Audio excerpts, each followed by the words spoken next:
Hello friends, once again the JEE NEET question for chapter number 9 ray optics. देखो first question में क्या है, read it out carefully. Here 4 mirrors are given and using 4 mirrors square is formed. मतलब length of each mirror is same and all are plane mirror. And says A, B, C, D. One of the rays start from the midpoint of the mirror AD.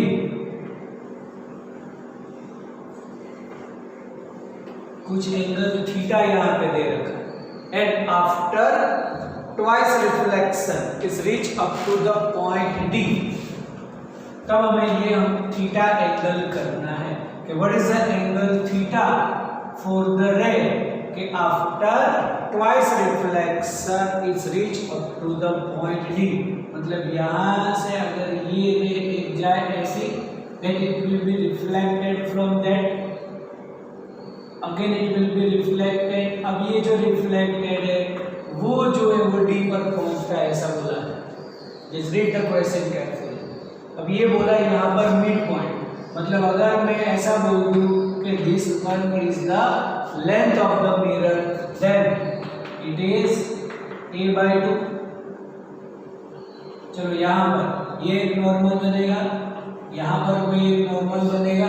तब देखो ये जो इसके parallel सोचे तो z बनेगा this angle is also theta.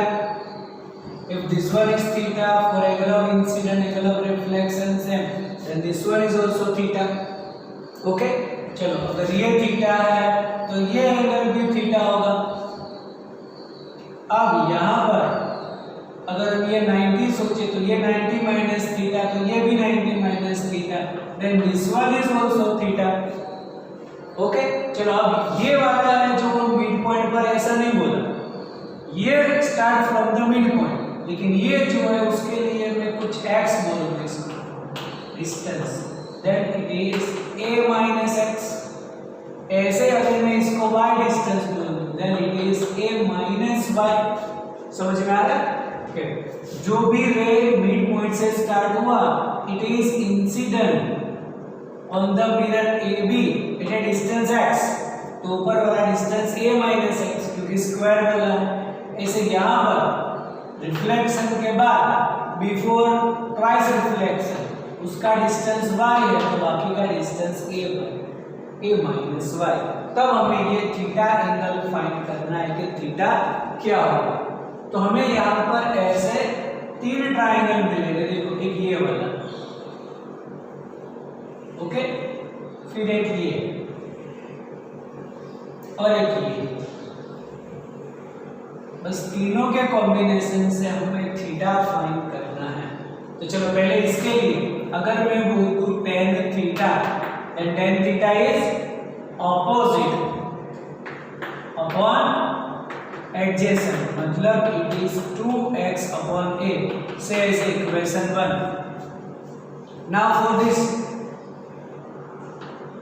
Again use tan theta. tan theta is opposite, opposite मतलब a minus x और एडजेसेंट मतलब y. Okay say as equation number 2. Then for third one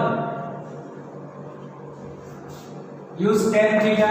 opposite, opposite मतलब a और adjacent मतलब a minus y. बोलो clear? क्योंकि हमारे पास 3 unknown quantity a, x and y. For that we need 3 equations.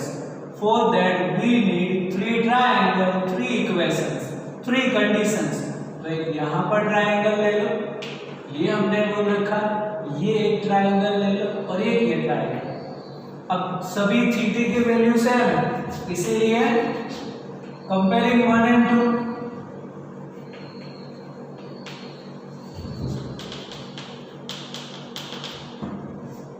तो अगर कंपेयर करेंगे तो क्या होगा, 2x upon a is equal to a minus x upon y।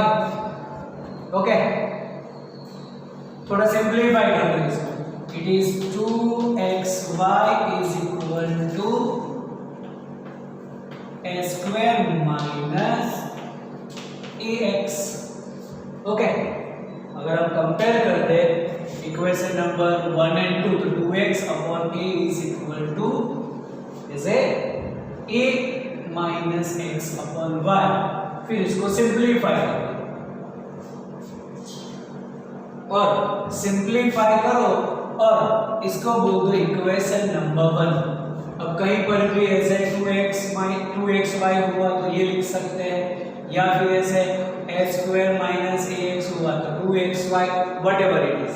अब इक्वेशन 2 और 3 को कंपेयर करो। Comparing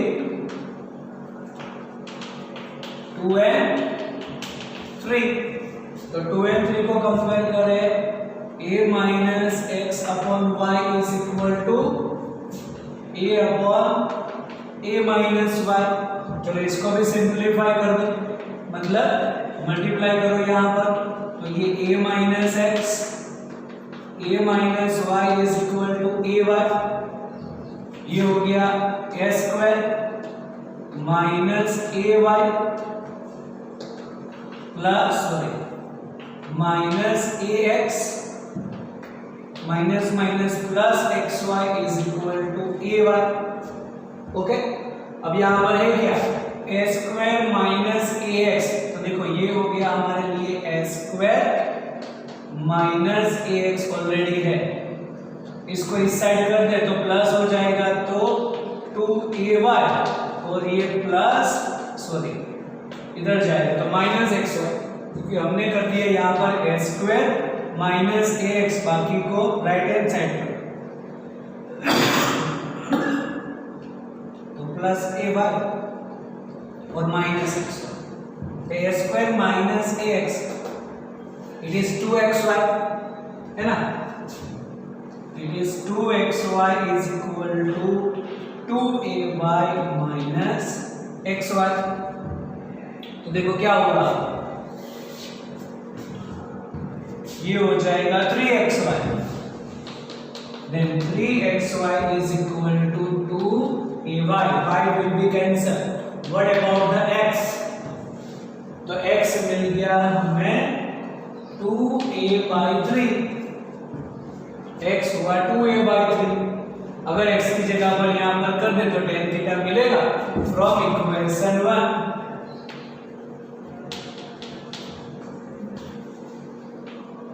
tan theta is equal to 2x upon a, मतलब 2 अपॉन a और x means 2a/3, then it is 4/3, then theta is equal to tan inverse 4/3। देखो ऐसा answer आएगा। अब थीटा के हिसाब से देखें तो ऐसा कोई ऑप्शन तो है नहीं हमारे में कि थीटा इज tan इनवर्स 4/3। 4/3 तो होता है 1.33। ओके, तो यहाँ से गलत है, ऐसा नहीं। चलो ऐसा बोल देते हैं कि cot थीटा क्या होगा, इसका इनवर्स, तो ये हो जाएगा 3/4। ओके, अब 3/4 कितना, it is 0.75, then theta is equal to cot inverse 0.75। तो ये ऑप्शन मैच हो सकता है। क्लियर? कभी भी ऐसे तुम डिराइव करो और आंसर भी आ जाए, बोले ये तो ऑप्शन में है नहीं, तो क्या करें, तुम्हारे पूरा सॉल्यूशन रॉन्ग हो गया? नहीं, जो किया है वो पूरा कंप्लीट है, यहां तक भी कंप्लीट है। बस ऑप्शन में देखो तो tan एंड cot दोनों है, तो cot का सोच लो एक बार, तो इसका इनवर्स कर दो, इट इज 3/4 होता है 0.75, then theta is cot inverse 0.75। Okay, चलो अब सेकंड नंबर पढ़ लो। क्वेश्चन नंबर 2 क्या है?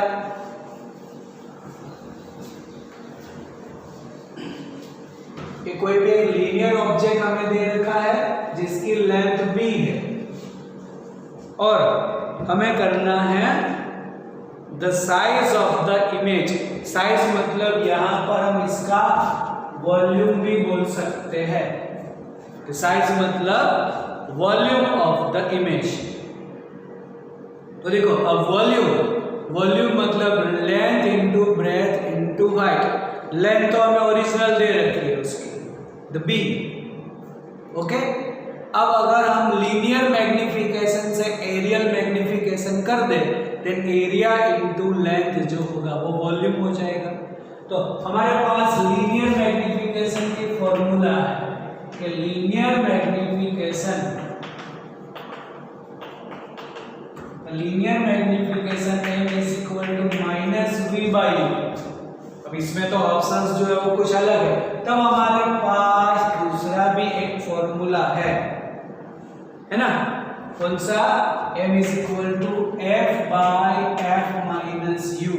याद करो, it is in the terms of f and u and f, then m is equal to f by f minus u। अब इसमें areal magnification भी कर दो,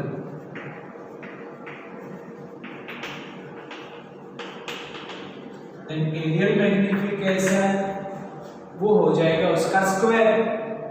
तो स्क्वायर कर दे तो f upon f minus u square. अब अगर होल स्क्वायर है तब u माइनस f करेंगे, f माइनस u करे, कोई मैटर नहीं करता है ना, क्योंकि अगर इसका आंसर पॉजिटिव है तो स्क्वायर पॉजिटिव। अगर मैं यहाँ पर u माइनस f करूँ और उसका आंसर नेगेटिव आएगा लेकिन स्क्वायर तो पॉजिटिव ही होगा, it is the areal magnification. Now I can say size of the image. तो साइज ऑफ द इमेज मतलब लेंथ इनटू m स्क्वायर, मतलब यहाँ पर m स्क्वायर कर दूं तो b into f upon u minus f whole square.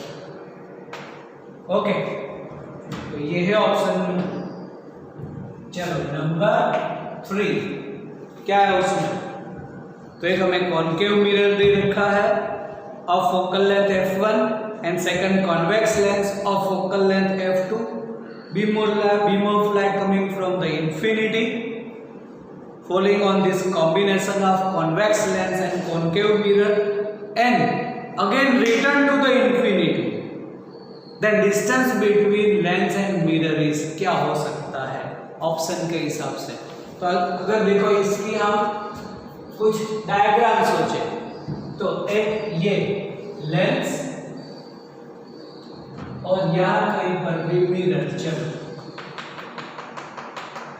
Ray coming from the infinity, initial rays coming from the infinity and falls on convex mirror of focal length f2। इसकी focal length f2 दे रखी है और concave mirror जो है उसकी focal length f1 है। Then we know that the parallel rays after passing through the lens it is focus at the focus of the lens, मतलब यहाँ पर फोकस होगा। इतना जो डिस्टेंस है ये हो जाएगा हमारे लिए f2। क्लियर? हमें तो चाहिए distance between lens and mirror. अगर ये डिस्टेंस मिल जाए तो बात खत्म हो गई। अब बोला है कि whatever the ray is coming from the infinity, इस कॉम्बिनेशन से वापस जब रिटर्न होता है then again go back to the infinity, मतलब इंफिनिटी से रेज आई इस कॉम्बिनेशन से वापस इंफिनिटी पर ही गई। इसका मतलब जो ये है मिरर, तो image form by convex mirror acts like virtual object for the concave mirror, मतलब इससे जो हमें पॉइंट लाइक ऑब्जेक्ट मिला, इमेज मिला, वो इसके लिए वापस वर्चुअल ऑब्जेक्ट बनेगा और उसकी इमेज अगर हम उसी पॉइंट पर बनाए तब ये वापस जो है रेज जा सकती है। वंस अगेन क्या हुआ, पहले ये रेज आई, let's focus at the point. चलो ये अगर इसके लिए वर्चुअल ऑब्जेक्ट हो जाए तो यहां से जो भी रेज है वो आएगी अगर उसकी इमेज वापस यहीं पर ही बने तो क्या होगा, अगेन ये लेंस के लिए ऑब्जेक्ट बन जाएगा और ये रे वापस इसी, क्योंकि फोकस पर होगी तो ये रे वापस इंफिनिटी पर ही जाएगी। मतलब ये जो वर्चुअल ऑब्जेक्ट कॉन्केव मिरर पर है तो वो कितना डिस्टेंस होना चाहिए। हम बोलते हैं कि फॉर द मिरर अगर सेम प्लेस पर उसकी इमेज चाहिए then the object should be on the centre of curvature, distance equal to the radius of curvature. इसका मतलब अगर फोकल लेंथ f1 है then it should be 2f1, okay. Then what should be the distance, it is 2f1 plus f2। देखो distance चाहिए इसीलिए हम इसमें positive value use करेंगे, ऐसा नहीं बोलेंगे -2f1 प्लस f2। डिस्टेंस हो गया तो डिस्टेंस के लिए तो ऑलवेज हम पॉजिटिव वैल्यू यूज करेंगे। देखो ऑप्शन के अंदर एक ऑप्शन ऐसा भी है कि -2f1, ऐसा भी एक ऑप्शन है -2f1 प्लस f2, लेकिन यहाँ पर साइन कन्वेंशन नहीं, because we want the distance between lens and mirror. तो डिस्टेंस जो भी आएगा वो हम पॉजिटिव लेंगे। चलो यहाँ पर कोई वैल्यू देते हमें कि चलो इसकी 10 है, इसकी 5 है, तो 5 का डबल करके 10, तो 10 प्लस 10 20 कर दे कि 10 माइनस 10 करके 0 कर दे। सोचो, इसीलिए यहां पर हम नेगेटिव वैल्यू यूज नहीं करेंगे। It is 2f1 plus f2। यहां पर मोस्ट ऑफ स्टूडेंट्स की मिस्टेक होती है, मोस्ट ऑफ द स्टूडेंट्स यही लिख के आते हैं -2f1 plus f2, but our interest to calculate the distance, तो डिस्टेंस तो always positive, that's why it is 2f1 plus f2। Okay, चलो नंबर 4 क्या दिया हमें कि कोई भी एक स्लैब है और उसके ऊपर 60 डिग्री पर रेज इंसिडेंट हुआ, reflected and refracted rays are perpendicular, then which one among the options are correct. कौन कौन से ऑप्शन करेक्ट है वो हमें देखना है। तो चलो इसके लिए मैं ऐसा बोल दूं कि ये कोई भी एक कुछ भी रेक्टेंगुलर स्लैब है तो ये इसका नॉर्मल हो जाएगा, और ये एक ray angle of incident is 60 degree, okay. तो यहां से बोला कि कुछ refracted ray angle of refraction are and reflected ray ये perpendicular, okay, then angle of incident, angle of reflection same, this is also 60 degree, तो ये 60 ये 90, तो R कितना हो जाएगा 30 कि नहीं, because total angle is 180 degree, 180 में से 90 प्लस 60 150 निकाल दो, R is 30, then angle of refraction is 30। तो देखो first option angle of refraction 45 गलत, एंगल ऑफ रिफ्रैक्शन 30, ओके। फिर थर्ड ऑप्शन और फोर्थ ऑप्शन देखो बोथ बी एंड सी, इसका मतलब अगर रिफ्रैक्टिव इंडेक्स √3 आ गया तो हमारा आंसर हो जाएगा लास्ट में, अगर नहीं आया तो बी ऑप्शन। देखो ऐसे अगर क्वेश्चन है उसमें जैसे आंसर आए थोड़ी जल्दबाजी मत करो, क्योंकि तो यहाँ पर गलती होने के चांसेस ज्यादा होते हैं। The refractive index of the material √3 है कि नहीं, बस। तो यहाँ पर स्नेल्स लॉ लगा दो, यहाँ पर है n, इसके लिए 1 sin 60 is equal to eta2 n sin 30, what about sin 60, it is √3/2, sin 30 1/2, देखो eta मिल गया हमें √3, that means our answer not B not C, it is D, both B and C, है ना। तो अगर ऐसे ऑप्शंस है कि जिसमें दे रखा है कि both A and B both B and C, तो तुम्हें दोनों आंसर करने पड़े, एक आंसर से तुम जजमेंट नहीं ले सकते, है ना। अगर R मिल गया और तुम खुश हो जाते, हाँ ये बहुत इजी आंसर है, एंगल ऑफ रिफ्रैक्शन हो गया 30 डिग्री, फिर जाके आंसर की मिलेगी तुम्हें बाद में, और आंसर की में तो डी लिखा होगा, फिर बोलेंगे तो क्वेश्चन ही गलत है। क्वेश्चन गलत नहीं है, तुमने आधा कैलकुलेशन किया। अगर ऐसे ऑप्शंस हो कि both A and B, both B and C, तब कोई एक आंसर आ जाए, उसके बाद दूसरा चेक करना है। अगर नहीं आता है तो ठीक है, अगर दोनों आंसर मैच होते हैं तब प्रॉब्लम हो सकती है। चलो नंबर 5, द बीकर हमें दे रखा है depth A, half fill with the refractive index μ1 और दूसरा half fill as A μ2, then apparent depth of the beaker, मतलब अगर डायग्राम सोचे तो ऐसा कुछ कि उसकी पूरी डेप्थ ए, हाफ हाफ में हमें बोल रखा है μ1 और μ2, तो हमें उसकी अपरेंट डेप्थ चाहिए। तो कोई भी के लिए अगर हम सोचे, चलो फर्स्ट के लिए हमारे पास फॉर्मूला है HI/HO is equal to eta observer upon eta object. तो ऑब्जर्वर तो ए में ही बोलेंगे और ऑब्जेक्ट इसमें, उसका जो बॉटम है वो तो μ1 में, और ये हो गया हमारे लिए A/2, मतलब HI is equal to HO upon μ1 और HO है हमारे लिए A/2, therefore A/2 μ1। Then similarly second के लिए मैं बोल दूं HI डैश के लिए, तो भी यही होगा कि नहीं, A/2 μ2। देन अपरेंट डेप्थ क्या होगा,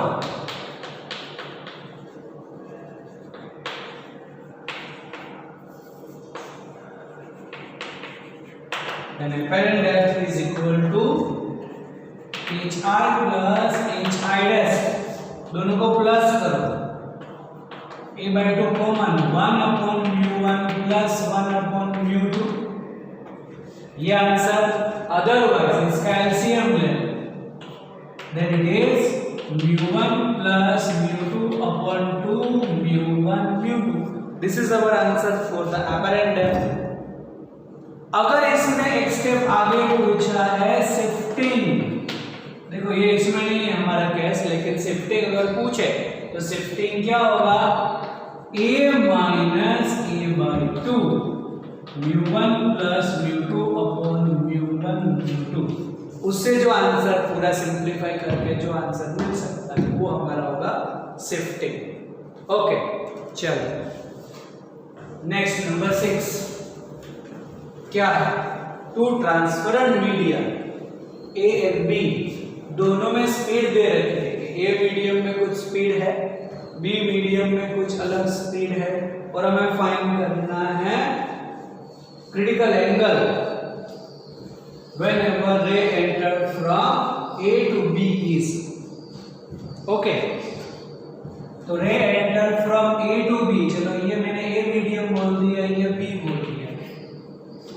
अब ए में उसकी जो स्पीड है उसको मैं बोल सकता हूं 2 × 10⁸ मीटर पर सेकंड, और बी में जो स्पीड है इट इज 2.5 10⁸ मीटर पर सेकंड।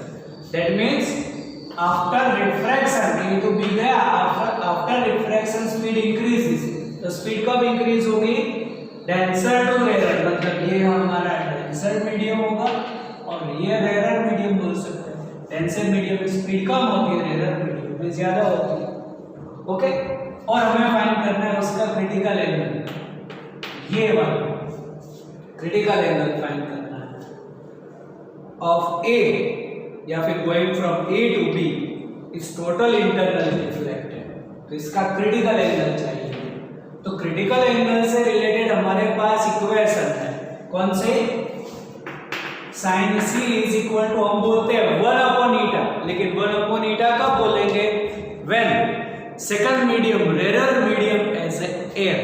यहां तो कोई एयर नहीं दिया हमें, अगर मैं बोल दूं इसका रिफ्रैक्टिव इंडेक्स ηb और इसका ηa, तो 1/η मतलब जो डिनोमिनेटर में वो डेंसर का होगा और न्यूमरेटर होता है वो रेयर, मतलब मैं बोल सकता हूं ηb/ηa।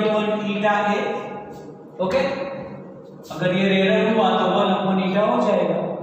ओके चलो, अब फॉर्मूला हमारे पास है एब्सोल्यूट रिफ्रैक्टिव इंडेक्स ηc/v।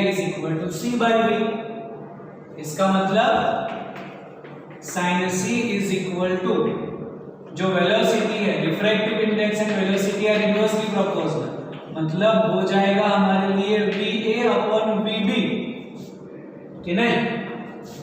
अब VA क्या है 2, 10⁻⁸ तो कैंसिल, 2 अपॉन 2.5, तो 2.5 मतलब क्या होगा 5/2, मतलब 4/5, then critical angle is sine inverse 4/5, होगा कि नहीं, है ना?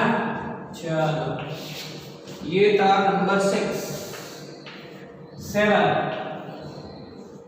क्या है उसमें, कुछ ray of light travelling through 4 different medium बोले, 1 2 3 4, refractive index also given, and जब ये 4th रीजन में एंटर होगा तो वो रे जो है मिस हो जाती है, मिस हो गई मतलब it's moving parallel to the surface. अगर मैं यहाँ पर बोल दूं कि चलो ये कोई भी 4 अलग अलग मीडियम है कि मीडियम 1 2 3 एंड 4, और चलो यहाँ पर नॉर्मल और रे कुछ यहाँ से आए बाय मेकिंग एंगल थीटा, बस वही थीटा हमें फाइंड करना है लास्ट में, जिसका रिफ्रैक्टिव इंडेक्स इसका ईटा नॉट, ये by 2 by 4 sorry by 6 and by 8 ऐसा कुछ है। तो अगर यहाँ पर बोल सकते हैं कि यहाँ से यहाँ मतलब ray enter from denser to rare, refractive index कम हो गया, यहाँ से यहाँ बोलेंगे तो अगेन डेंसर टू रेयर, यहाँ से अगेन डेंसर टू रेयर, तो डेंसर टू रेयर में bands away from the normal होंगे।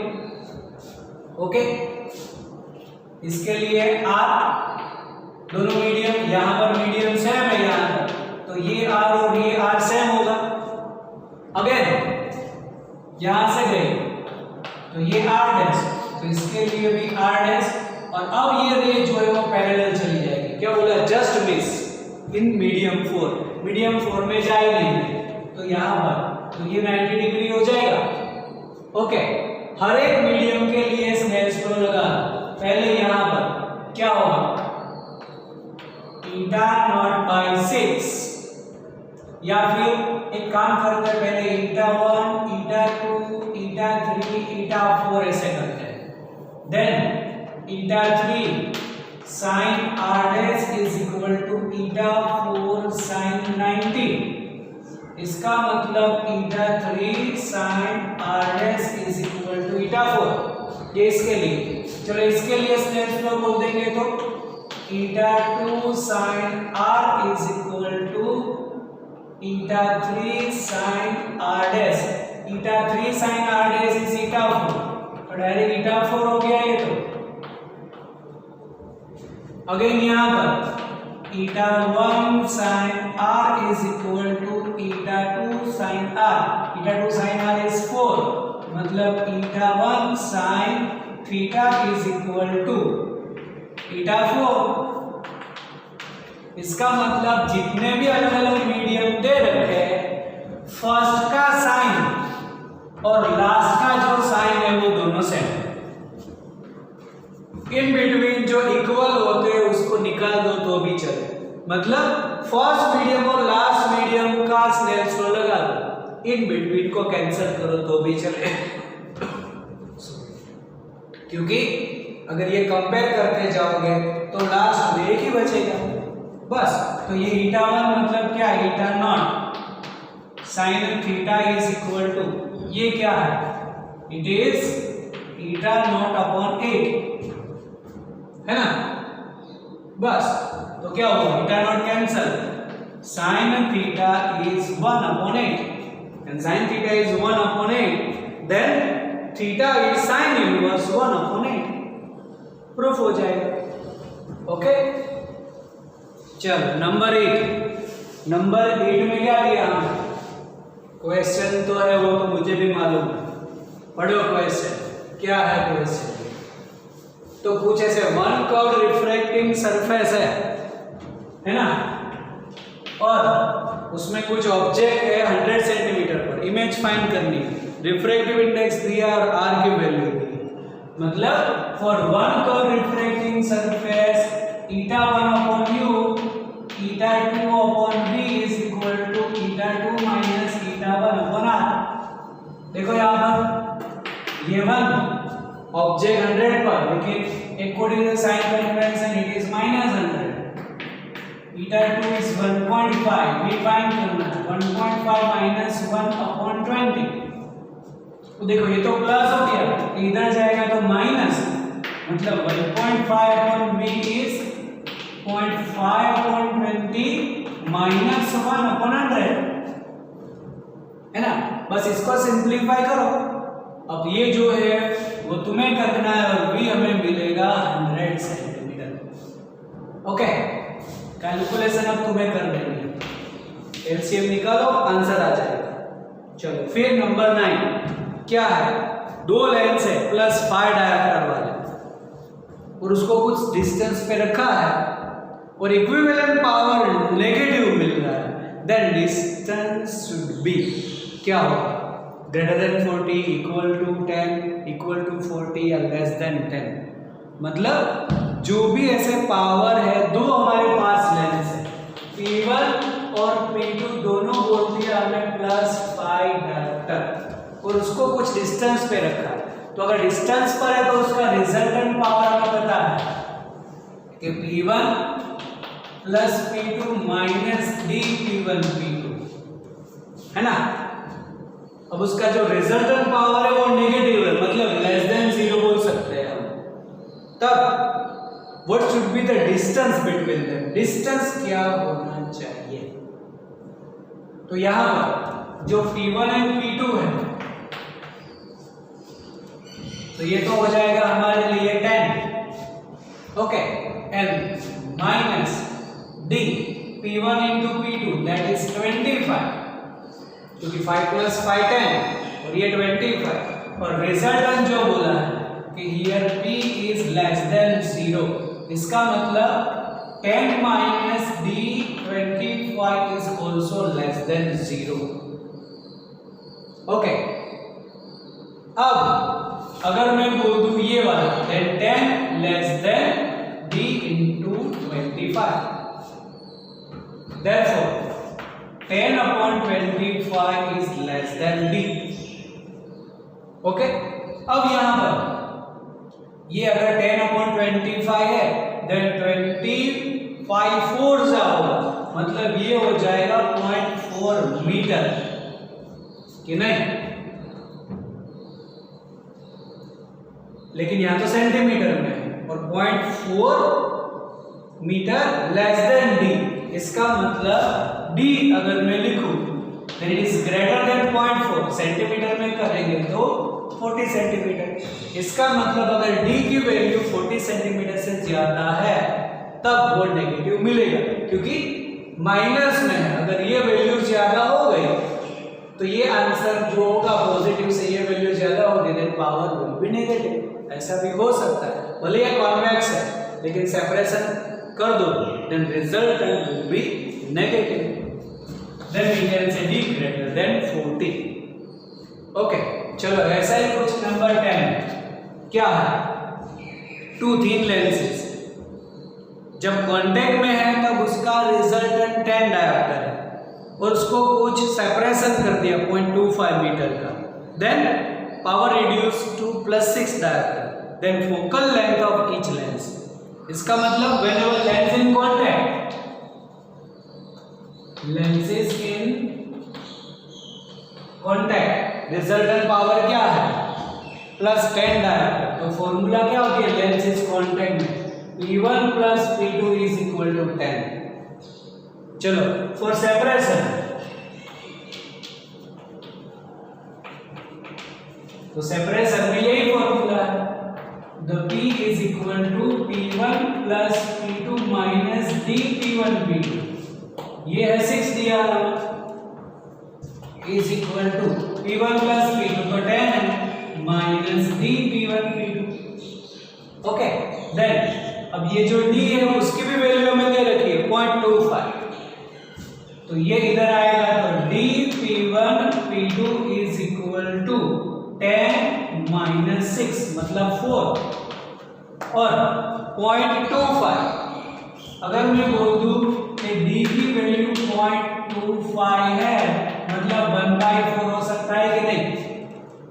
इसका मतलब P1 P2/4 मतलब P1 P2 क्या हो गया 16। तो ऐसे हमें ऑप्शन देखने पड़े कि जिसका पावर ऐसे लेंस जिसका पावर का एडिशन 10 और मल्टीप्लिकेशन 16 है, ऐसी वैल्यू कौन सी होगी। तो P1 और P2 में बोल सकता हूं 8 और 2, इससे अलावा एक भी नहीं हो सकता। देखो इसका एडिशन 10 और मल्टीप्लिकेशन 16, बाकी और सोचो 5 + 5 10 तो होगा लेकिन मल्टीप्लिकेशन 16 नहीं होगा। ओके 6 और 4 10 तो होगा लेकिन मल्टीप्लिकेशन 16 नहीं होगा, है ना। तो एक ऐसा एक ही ऑप्शन बचता है 8 डायोप्टर एंड 2 डायोप्टर। हमें तो फोकल लेंथ पूछा है। Then f1 is 1/P1 1/8 that is 0.125 metre and f2 is 1/2 मतलब 0.5 मीटर। ओके तो ऐसे हम कर सकते हैं। ये जो 2 क्वेश्चन है उसको अच्छी तरह से कर लेना, लिख लेना सब। ओके